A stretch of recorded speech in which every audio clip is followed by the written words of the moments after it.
Hello, and thanks for clicking into this edition of Sasquatch Encounters. You know, we talked to a lot of great people, we've heard some great stories, we've heard from some really good people. Today is no exception. Today is a good friend of mine who is basically pretty new to the community. However, he's taken it by storm. Welcome to the show, Mr. Mike Deis. Hey, Mike, how you doing? Too good. How are you, man? I'm doing good, man. Doing good. How's everything over there in California? Doing real nice. Real nice. Good. So let me ask you real quick, because I know that a lot of people that I've talked to in the Sasquatch Encounters series, a lot of them, they got interested in the Bigfoot subject because of an encounter they had, but your encounter came later. So what got you interested in the Bigfoot phenomenon? It actually happened back in 2009. I was watching some TV. I like to watch the Animal Planet channel, and came across this TV show called Finding Bigfoot. And I started watching the show. I didn't know about Bigfoot before this, you know. So when I saw it, I was just like, really?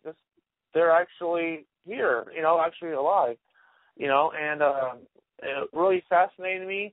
I wanted to know more about them. And it led from watching the series to listening to podcasts on iTunes, reading books, looking them up on the internet itself, of all the different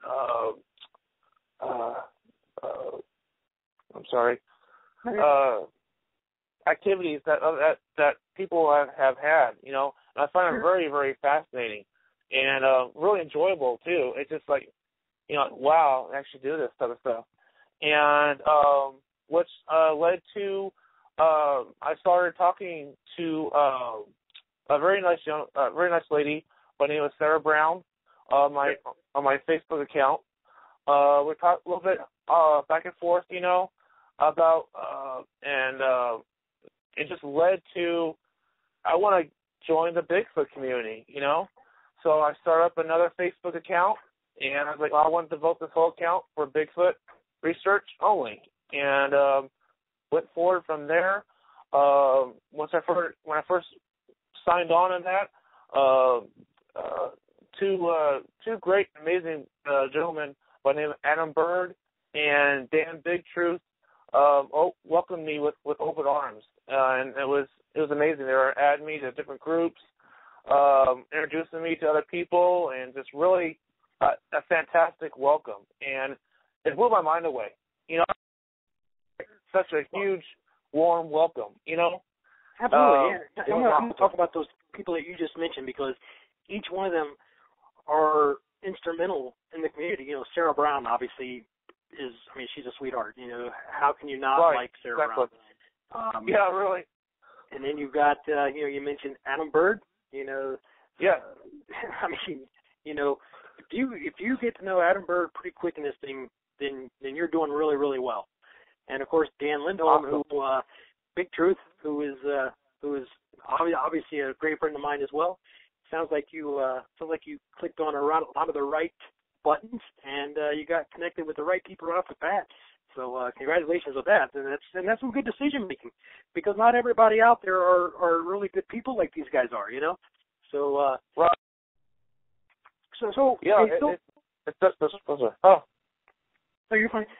So you get into the community, and you're starting to meet people, you're starting to talk to people, and then you decide, by golly, I've researched this, I've looked into it, now I want to go Sasquatching, right?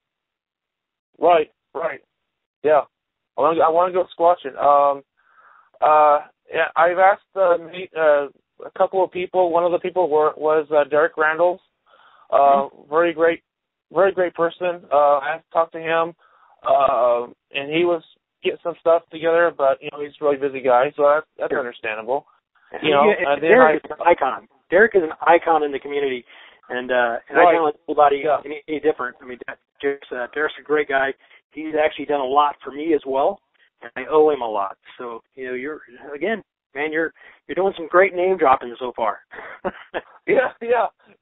And one of the groups I was added into was the Bigfoot Community, and that their webpage, their page are on Facebook, and the one that heads it up is Suzy.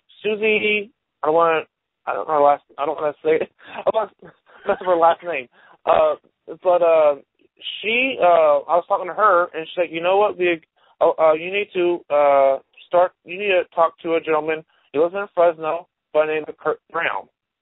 And I think, introduce yourself and talk to him about what you're passionate with Bigfoot, and then I'm sure he'll be able to help you out from there, And the first time that night, actually, him and I started talking, and we just clicked. We have had such amazing chemistry, talking about a whole bunch of great stuff about Bigfoot, it's been such an amazing journey, for over a year now of knowing this amazing man. I'm very honored, sure. Very blessed. And lucky as well, because Kirk is, he's basically a legend, and he really is. He's done so much. He's been doing it for so long, and actually, through you, I've actually had an opportunity to talk to him several times, and I've enjoyed every conversation we've had.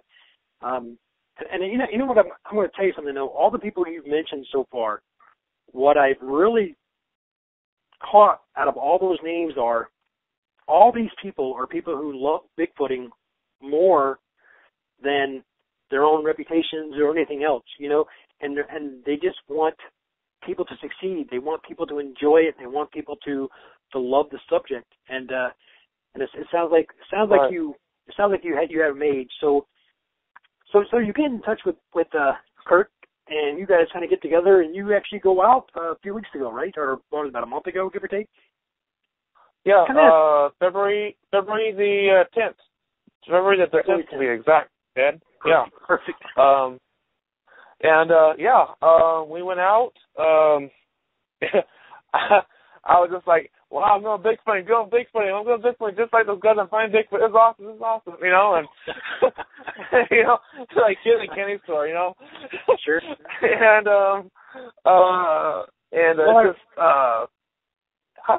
I'm sorry. Well, I read your report, and by the way, it was awesome. But how did you? Can you kind of walk us through kind of your experience on that first one? We don't want to take a long time, just a little while, just kind of talk about kind of what the odd things that happened were, just let our listeners know so that they can kind of see where you're coming from. Okay. When we got there, we stopped at this ridge where we were able to, Kirk said, do your vocals. That he knows that I've been, in the past, he knows that I was working on vocals of Bigfoot, and I would do that, my whoop to, two different sides of this, I guess you could say like a canyon or like a hollow, like this thing like a canyon, exactly, and just hang that down there, up, and he heard a movement off the side, and he says, really softly, do another one that way, and I do that vocal towards that way, and we got more, movement kind of situation in that, so we decided to hop back in the truck. We went down, it kind of like curves around and goes all the way down kind of thing. And when you get down there, there's like the cliffs right above you. And where I did the vocals. And got down there, we unloaded our stuff. We proceeded onto this trail. We found out that we were being paralleled by a bipedal walking, across this river from us. There's like a higher trail up above, and you just hear this, walking, and when it would walk and the birds, we noticed that the birds would stop chirping, So we did that, and it was awesome, just kept on taking this all in, and we got to a stopping point. We decided to turn around. We came back up. Same situation, one time we actually stopped and actually brought my binoculars and trying to see if I could see any type of like a figure moving, to add to this stuff that we're hearing. Sure. And that. So we proceeded to the truck. We started unloading. We started putting our stuff back into the truck, and that's when I heard a tap, tap, tap, tap. Not like a woodpecker, because a woodpecker answered actually after this happened. It was pretty fascinating. And I'm like, okay, that first one was not a woodpecker. This one is a woodpecker, So immediately I know which is which, which is pretty cool. And Kirk went ahead and he knocked a couple of times on a piece of wood.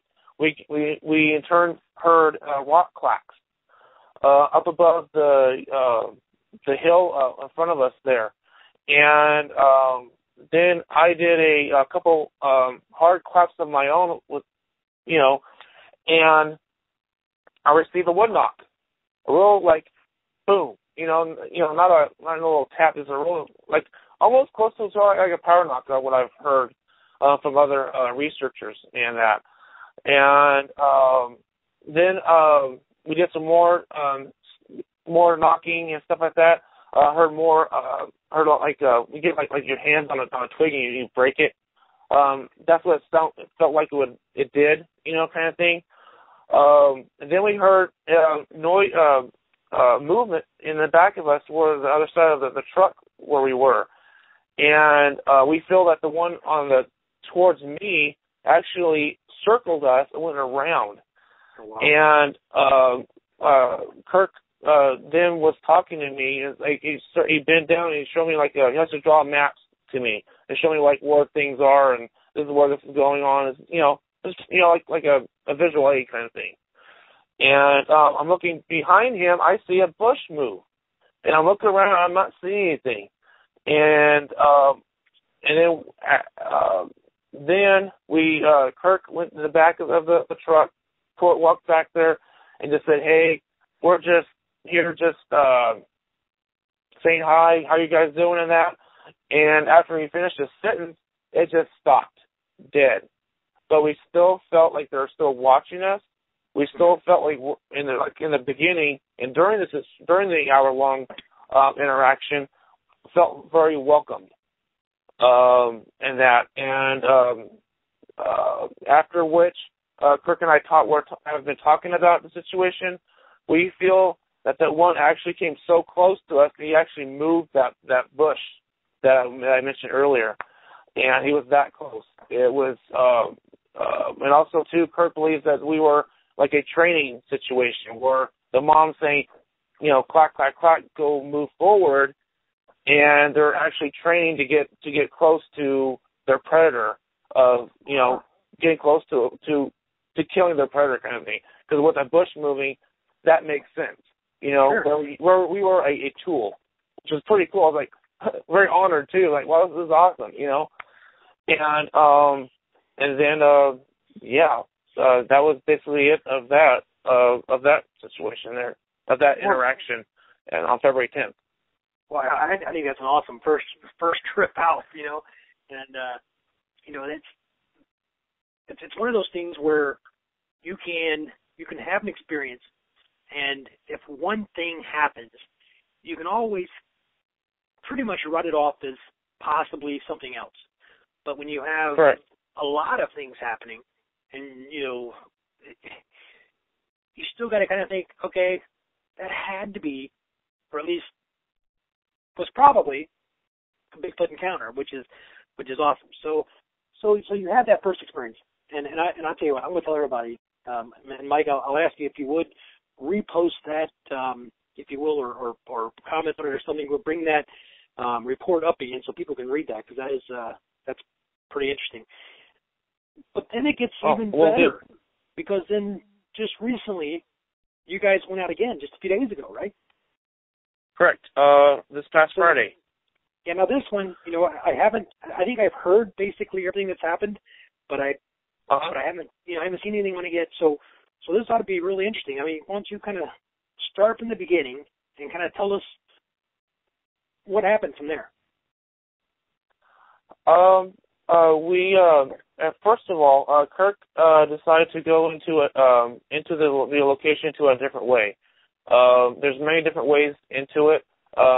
This way was really interesting because it brought me to a location where you see down below where where my first interaction happened. He also pointed out where his interactions has happened, which was very fascinating to me. We then drove up a little bit further, and we looked around this off the side there, and we found several juvenile tracks off the side there. Really nice. The first one was really cool. Him and I both wished it was castable. It was really a really cool juvenile print. Of course, we took lots of pictures during this whole day. Sure. And did you see toe definition and things like that? Correct. Very definitive, very crystal clear. Really, it's like eye popping. Like wow, really cool stuff here. How close were you at this time than you were the first trip you took? To the location or the... Correct. Yeah, as far as like location goes, were you basically in the same area you were the first time, or are you in a totally different area? We were way up above it. I don't know the feet.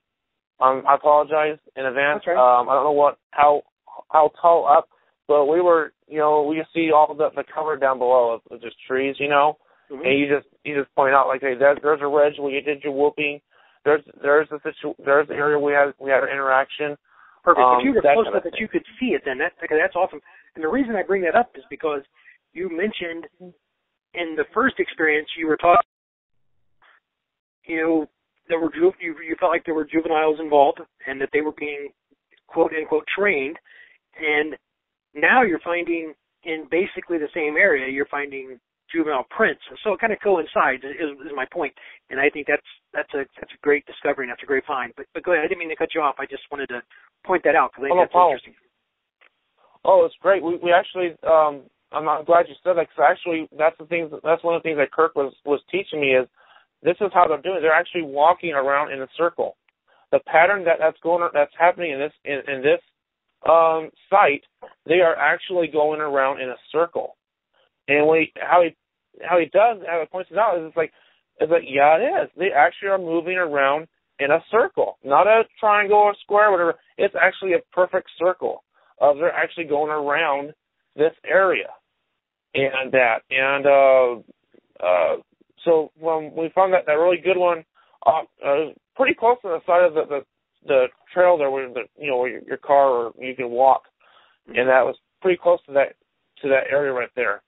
And so we moved in further, went down this hill a little bit there, and we actually found another juvenile print. Not as definitive as the first one, but that first one was great, perfect. It just we were really wishing that was castable because it was an awesome cast in that. So we then moved on, went around the area, and around that really good juvenile print, and went up on the other side, and we believe that we found the mother's track. Kirk has done many different track sizes, and he knows what the dad's size is, and he knows what the mom's size is. So that's pretty cool, Right. So it's really easy to know, okay, this is mom, this is dad, So that was pretty fascinating in that. And we jumped into the car. We went down to the first tree break that he had found a year and a half ago. Very amazing. Took pictures of it. Excuse me. And we found a really neat trail that led right into it and right off to the main trail for cars and people to hike on in that. And it was pretty amazing because it's just like right there, boom, it's really neat. It was really cool. And that, then we jumped back into his truck, moved forward a little up, and we proceeded into the tree structure that he had found previous before as well. And we hiked up this pretty steep mountain, kind of like in the middle kind of thing. Walking up there, we stopped 3 times up there to the location of the stick structure. The first location, the first stop was kind of, we heard something but didn't know for sure kind of thing, kind of like right in the middle kind of thing, We proceed on, stopped. We started hearing movement. It was off to our right-hand side. Pretty much, both of us were pointing at pretty much the same area where we're hearing the movement. Because I think it was moving when I heard something, then it was moving when Kirk heard something, So it's pretty cool to see like this step kind of thing, So pretty awesome stuff. And sure. Then the third time we got to the tree structure, we started feeling like welcomed, but yet we need to go kind of thing. And we kept on feeling this. I was taking pictures. Both of us were taking pictures of the tree structure. We were walking around it off to the side. We found a tree, a tree break that was not a tree break, a pretty long, what would you say, like a stem or stick, laying down there, pretty tall, about 6 feet, I think it was about length. And Kirk actually pointed out, I was like, well, this doesn't belong here. How did it get here? And that's what he was talking to me like. I'm like, yeah, pretty cool stuff, So we walking around in front of it. We took more pictures, and we looked down, and we found more tracks of a juvenile. And it looked like the same size that we saw, earlier that day, in the morning there. And pretty cool stuff. And we went down the mountain because we're just feeling that, again, still that welcome, but yet you got to get going. Kind of like, welcome to my house, I'll go. Thanks for stopping by. Yeah, for sure. I'm going to back up for just a second if you don't mind, because I want to talk about that tree structure. Tell me, what about that tree structure looked odd to you, or looked that it could have been a Bigfoot-created tree structure? What was it about it? I mean, describe it for us, if you would. It was like a curve to it. It was like one in the middle, and then a couple of them like off to the side kind of thing. One right in the middle. Kirk was describing about it.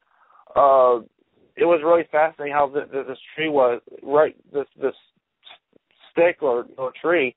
It looked like it was all from the same tree. To me, it looked like it just gathered all of these different pieces from this tree from another location, brought it in here, and then made this structure. And it was there was no greenery around it, nothing to block it, kind of thing, but just really airy, holy kind of thing. Where you just step in there, you can tell that, okay, I can see you kind of thing. But for them, it's a really good location for them because they can look down and see, cars going by or backpackers going by. And they can see up above, around them, and that is just a really good location for them to stake out their area and be sure no one's not coming up to them. Right. It was really very fascinating. Like, you have to walk up to, you would have to hike this mountain to get to it, right. So it's very, really cool, really cool. Cool. Okay, so from there you move on. You're going down the mountain. You said you were going down the mountain, and then what happened next? We then jumped back into Kirk's truck. We moved forward a little bit. He saw something outside his driver's side window. He didn't stop the vehicle. He left the vehicle. I stayed behind to get something to drink. And when I was going for my drink bottle, I felt something rubbing against the top of my hand. I'm like, what is that, you know? So I see it. I'm like, oh, it looks like a hair.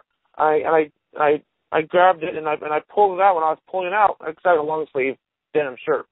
And when I was pulling it out, it got bigger and bigger and bigger. So this is a 6-inch hair stamp, string of hair. And I'm looking at him like, this is not from any type of family of mine. This is a fresh, clean shirt, you know. And I know that when I was going up to the stick structure, I knew that I was going through all this different, you know, clearing my way to get through because it was pretty heavily wood, you know, bushy and trees. You know, you're getting yourself through. There's not a clear path to it, to the structure at all. You're just moving, you know, around like that. And I must have grabbed it, got it somehow into my shirt when I was, you know, making my way through up this mountain. And Kirk came back and was like, you need to come look at this. So he stopped the truck, turned the truck off. I came out and showed him what I just found, like, yeah, we need to put this in the bag kind of thing. So into a Ziploc bag. So he put it into a Ziploc bag, zipped it up, walked up to the area where then there was like a big tall, or not a big tall, it's pretty nice size, you know, width-wise tree that was down, fallen tree.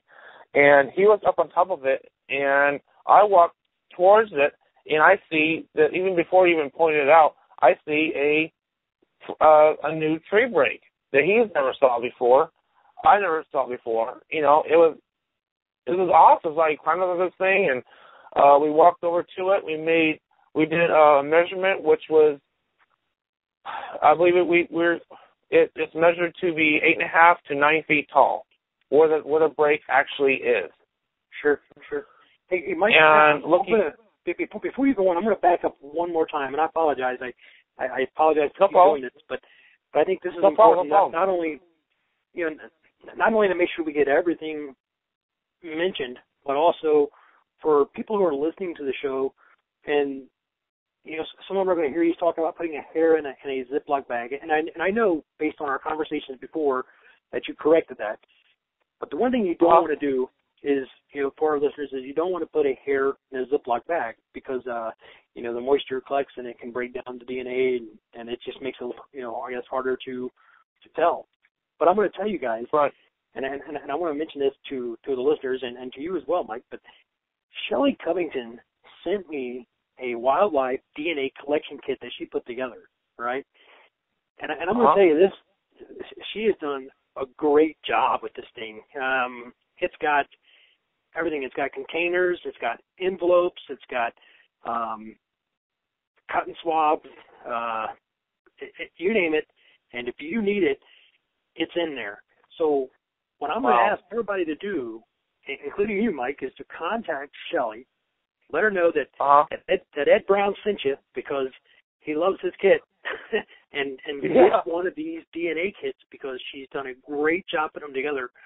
You can put it in this bag, put it in your backpack, and you've always got it with you. And if you need anything, it's there.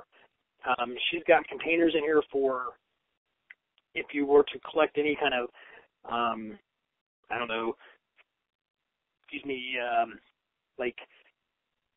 skin samples, envelopes for hair samples. She's got swabs. She's got face masks. I think there's even rubber gloves in here. There's wet wipes. I'm going to tell you, she's done a great job putting this thing together. Definitely contact Shelley Covington, Montana, and let her know that Ed Brown sent you, and you got to get one of these wildlife DNA collection kits because it's got everything you need, and she knows what she's talking about. She knows her stuff. So I wanted to point that out because it's important when you're collecting evidence to make sure that when you're collecting it, you're putting it in the right environment to best protect any DNA evidence that you get. So again, I didn't mean to cut you off, but I wanted to bring that up because, number one, her case is so awesome, and number two, it's great for our listeners to learn something as well from the show, not just, listen to the experiences. But all right, Mike, go ahead. You're on. You're down here. You're getting ready to sit down on the log. Or you're walking towards the log, and you see a new tree break. Yes, and we're measuring the tree, which came out to be 8.5 to 9 feet tall at the break itself. We then put two and two together, basically, of saying this is the dad getting aggressive with something or showing. We don't know. It was a pretty tall tree, very thick tree. We took, like I said, we did measurement up and down, and also straight across, which I took pictures of as well. So that will be added into my field report with all the different pictures of the prints and the other stuff that we have found. Great. And that, and it was fantastic. I have my audio going as well, and come to find out, my audio actually picked up a tree knock that Kirk and I did not hear from our own ears. Cool. So that was pretty awesome that happened, and in that it was really, really cool. Down below, we did find more prints as well. Unfortunately, they weren't unable to be casted and photographed. It was pretty hidden. These prints. But it was really cool to find. So we then came down the mountain back into Kirk's truck. We continue moving forward, and it's when we're doing this stuff, Kirk's looking at the side of his window, I look on my side window, and we're seeing we're finding different something that doesn't look right. That's caused by nature, kind of thing. And when he's looking out there, so when he's looking out and he finds this, he looks down, it looks like a trail of some sorts. So he gets out of the truck. I get out of the other side of the truck. I then hear a knock, just like a repetitious bang, bang, bang. Just a really interesting power knocks, continually, like in a chain kind of thing. And we're kind of like thinking, well, that might be a gunshot. It might be something gold mining in that area, because there is gold mining in this area as well. Mm-hmm. So we proceeded to go and check out this trail. We don't know what this was. So we come to find out it was a dirt bike trail, and we've noticed the tracks and where it led and that. And then we hear a knock back from what we heard prior to the track we found, and it was something that Kirk couldn't replicate with his own hand, kind of like in his own hand. He cannot replicate this knock that this Bigfoot was doing, because it was so close. It was like right there kind of thing. It just felt so close, and he was doing this thing. And at first, I don't think he knew the Bigfoot didn't know that we were there, kind of thing. Mm-hmm. And so he would stop, and then we would move forward, and then he would do it again a little bit, and then we would move forward again, moving closer, kind of thing. And we get to a spot where it kind of goes down like a ditch kind of thing, and we're down there and kneeling down. Then we start hearing movement, and we're hearing movement in every location. By the way, we were the first time at the tree structure, also as well here. And we just hear on the audio, we just hear the footsteps moving, and then we hear the knocks going back and forth as well, and that, and then Kirk got a rock and he would knock it on the side of on a dead tree, and he heard a whoop, very slight, muted whoop. I didn't hear it because I had flies buzzing around my ear, and it's aggravating when you have something that's buzz, buzz, buzz, buzz, buzz. Like, I want to hear this. Sure. Can we mute it for a little bit so I can hear this? Yeah, kind of thing. So, it was interesting. So like, okay, hopefully have my audio going again. So hopefully the audio picked it up, kind of thing. So we proceeded back to the truck. We then moved on to having a barbecue for lunch, and sitting down on a left behind bucket, and sitting there doing write up my field notes of the day, because this day was just like chock full of awesome activity. Sure. Mind blowing. It's just like every time we go somewhere, something was going on. So doing all this stuff, and then Kirk's right in front of me, and he's just like the tailgate down. He has one of those windows those trucks that you have the dome thing that opens up. So he's leaning back against on top, his truck gate there, and he's just listening, and because I was talking to him about my field notes about what to write, and because I'm trying to jog my memory because there's so much stuff happening, and then while I'm asking him this, he's also listening to some tree, some limbs breaking kind of thing up above the mountain behind me, and he casually brings out his binoculars and he's looking up, and he's like, I don't want to alarm you, Mike, but I'm seeing movement. He's moving very, very, very slow from tree to tree, and like a playful kind of situation, kind of thing. And then he's like, come over here. I want to show you this. I want you to see. I want you to see if you can see what I'm seeing, kind of thing. Okay. So I put my notepad and pen down, and I walk over to him, very, very cool, very casual, kind of thing. Way up against the truck, he hands me over his binoculars, and he goes back and sits down to where I was sitting, because we believe that the figure was looking at me, was focusing on me than it was focusing on him. So he's sitting there, and I look up, and he's telling me the coordinates of where he's seeing this. And I'm actually moved it before he even finishes sitting, and I'm seeing it dark black hair on the side of this tree, and it's moving, and it's like swaying back and forth, and it actually swayed off to one side where he was just. I'm like, whoa, this is a Bigfoot, I'm like, I'm seeing it, I see what you're saying, Kirk, kind of thing, and I'm just really, excited of seeing this, because I can feel like a little bit of the part of the on top of your chest and in your corner or your shoulder. I saw like that type of situation, and then like a little bit of the space, and just going, just really, quickly swaying back and forth, kind of thing. And I believe it was a juvenile. I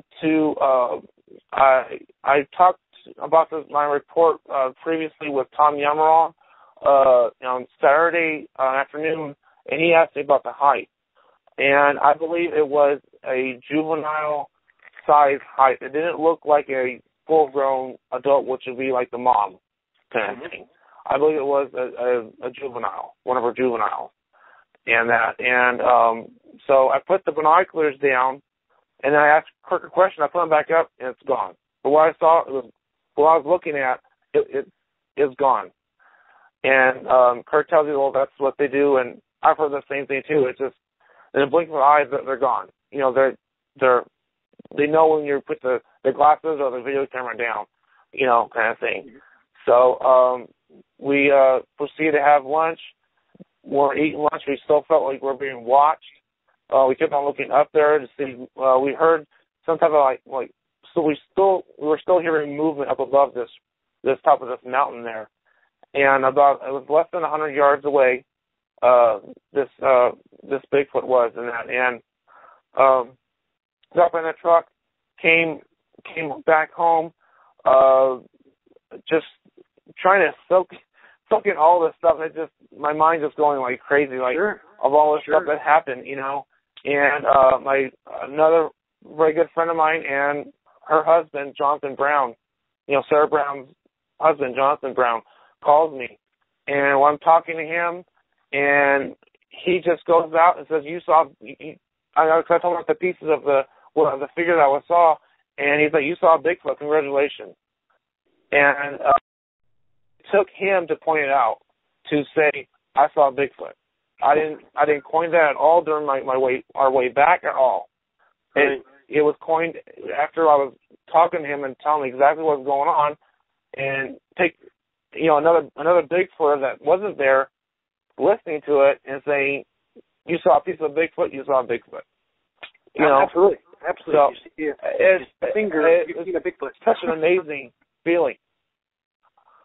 You know, and really the perfect way of I've wanted to see a Bigfoot. Not like a face-to-face, you know, stumble upon them, face-to-face encounter. I'm not sure it might happen, you know, later on down the line. But my very first time, I couldn't ask for anything better, really. That's awesome. Well, Mike, I'm gonna tell you, man, I'm excited for you, and let me say, I'll give you my opinion as well. Not that my opinion means anything, but I agree with Jonathan. You saw a Bigfoot. If you saw a shoulder and an arm, part of the face and the chest, you saw a Bigfoot. So, congratulations, and you are now a part of an elite club with that sighting.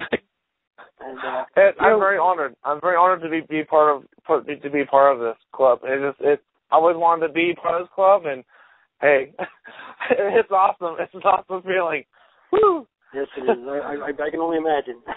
You know, and I'm gonna tell you, you know, one of the things that I think is making it so easy for all these people that you've mentioned, and I'm gonna tell you, you've mentioned some pretty big names.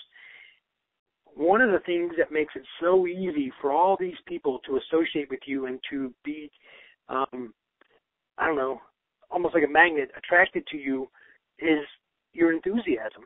Because your enthusiasm and your love for the subject is literally second to none, you know. And I just want to say, as you know, a Bigfoot researcher myself, I love that about you and what you're doing, and I do think, and I even told Kirk when I talked to Kirk that I think the sky is the limit for you. As long as you stick with it, and as long as you stay the way you are right now, the sky is the limit. You know, you're going to go and do a lot of big things. I really appreciate that, Ed. I really appreciate it.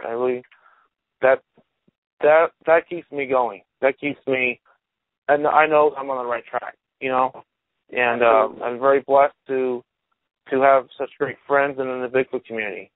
You guys are amazing. You know, I care about you guys a lot, and you guys have really changed my life, and it's such a great feeling, you know. And also to add to the reports, both of them, these are very rare occurrences.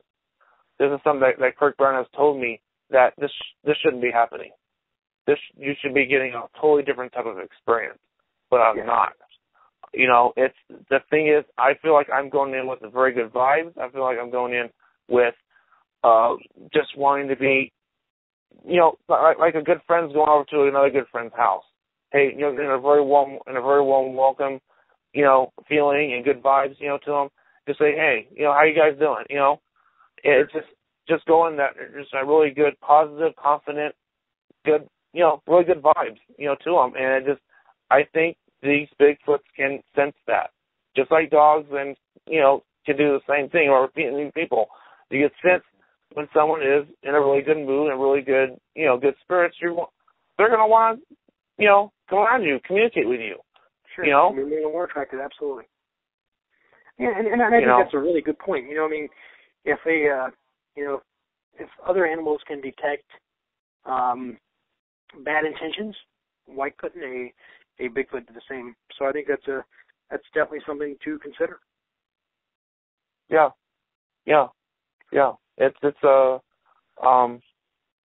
I feel that way. I just during these things, like my first time, I just felt so close to me. I felt like the next step that they were going to show themselves, and they did. The second time it happened, they did show him. They the juvenile did show himself in parts of him.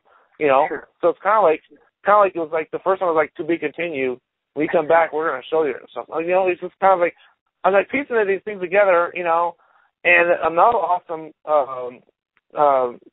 thing too was my first experience was the same location was when I saw the figure, the same area.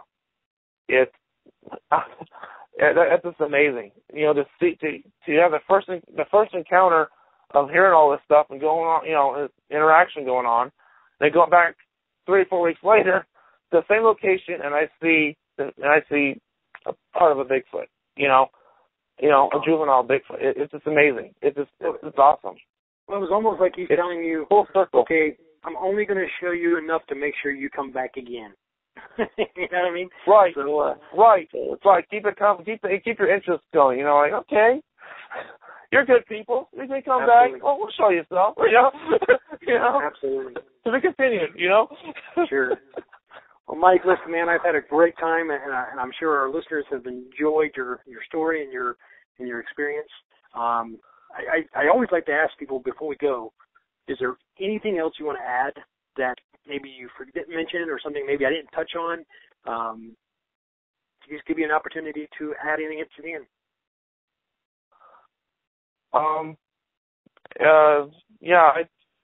To me, it's, for me, for Bigfooting is, I think everyone should be very open-minded with the fellow Bigfooters sharing of what they've found located, where they have to share, just to be open-minded, be kind, be good to each other, because this is an amazing subject that needs, amazing good hands-on, for the subject. It needs, needs to be done in a really good, nice, really good way kind of situation, And I think that attitude is why you're able to do all that name dropping is because of your attitude.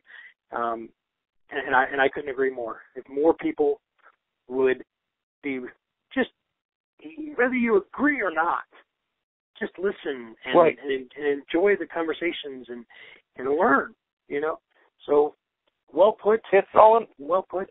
It's just really, it's the fellowship.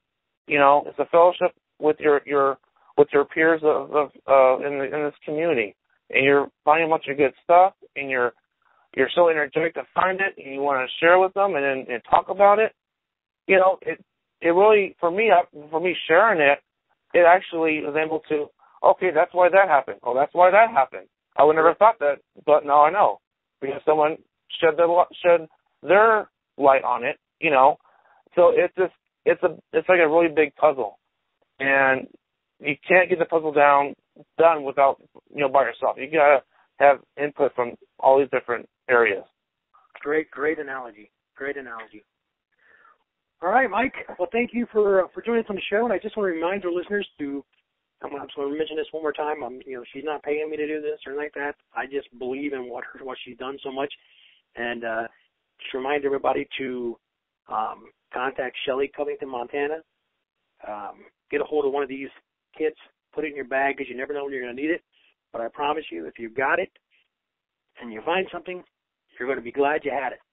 So with that, Mike, thank you, and we're out. Thank you, Ed.